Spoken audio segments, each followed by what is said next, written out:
So Creative World, the international trade fair for hobby, arts, and craft supplies happened just a while ago, and for 4 days, 369 companies presented their new products to over 9,000 visitors. Nice.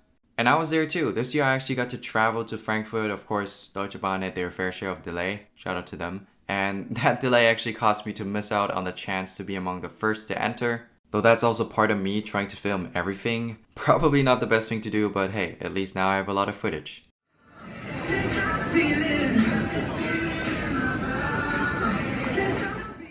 As I said before, Creative World is a great opportunity for brands to show off their new products, and what better way to do that than with a workshop? That's right, the first thing I did was to participate in one and create a miniature version of a windmill using a child-friendly cutting knife. They told me I was the first to try it out, so there you go, there's my first. But it really was a great start to the fair and showed me just how much effort these brands put into their booths. I mean, preparation period aside, the end result is really impressive. Alright, that's awesome, that's awesome. Yeah. And speaking of impressive, one booth that stood out in particular was the booth by Molotov. It pays homage to the actual Molotov train that's located at their headquarters in Schwarzwald, which is insane, and you could also test your markers in a separate area, which I did, of course.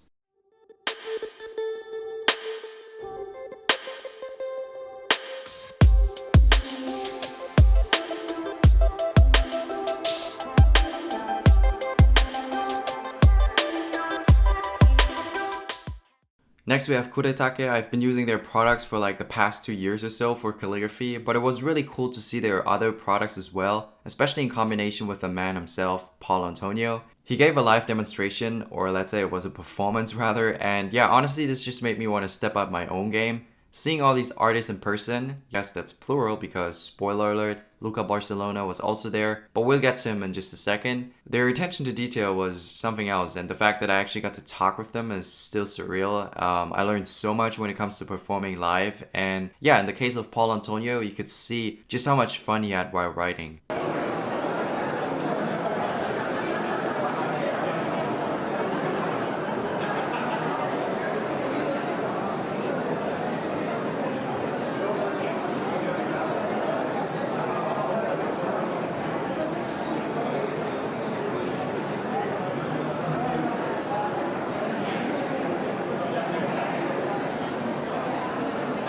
Plus he gave me a gift, so that was nice too. But besides that, Creative World also showcases awards, the so-called Creative Impulse Awards, and they have a bunch of different categories such as Product of the Year or Creative Book of the Year. I only had time to record this one. It stood out because it was a product by Tombow, which is the brand I'm most familiar with, and they won an award for, I believe, Most Sustainable Product of the Year or something along those lines, which I think is also pretty relevant given the current events happening. So congrats to you, Tombow, but also thank you for inviting over one of my heroes, Luca Barcelona. If you spend enough time in the calligraphy space, that's one name you will eventually come across. And yeah, what can I say? This man, I mean, his work is in a league of its own, and watching this footage again during the edit, it really doesn't do it justice. You have to see it in person. He was there obviously to show off Tombow brush pens. There was even a limited edition one. But even outside his works, he seems to have this aura around him that just attracts people. I got to have lunch with him, and even then he was reproached by so many different artists and visitors. And yes, he tried my custom brushes, and I think it's safe to say he liked them.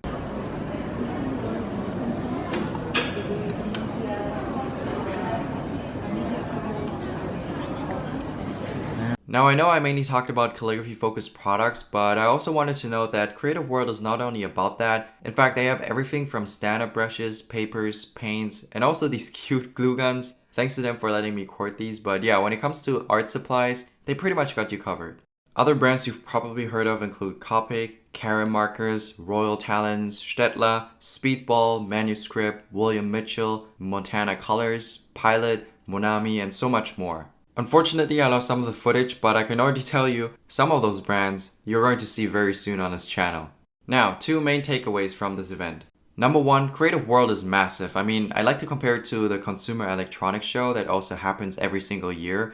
But yeah, it's great for meeting new people. I mean, seriously, some of those people you only see online are all located in one place, and they are more than happy to talk with you. And number 2, I should have also checked Paper World, which was literally downstairs. Maybe next year. Anyway, that's been it. I hope you enjoyed this quick recap of this year's Creative World, and I will see you guys in my next video. This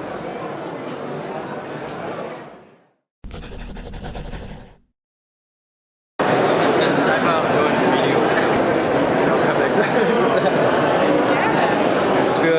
ist okay, wenn es auf YouTube oder Instagram